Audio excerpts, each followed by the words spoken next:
Hello. Today we will talk about levels of organization. Biologists study biological organization at different levels. These levels are as follows. 1. First and basic level is subatomic and atomic level. Atoms combine to form molecules, so second level of organization is molecular level. Molecules combine and form third level of organization, that is organelle, and then many organelles combine to form cell level. So third level is organelle and cell level. Many cell combine to form fourth level of organization, that is tissue level. Many tissues combine to form fifth level of organization, that is organ level. Then many organs work together to form organ system level. Many organ systems work together and form sixth level of organization, that is individual level.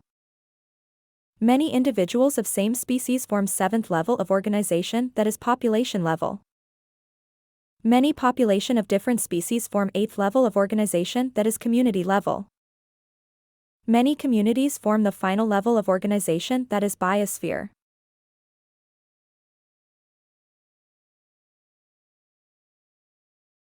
Thank you.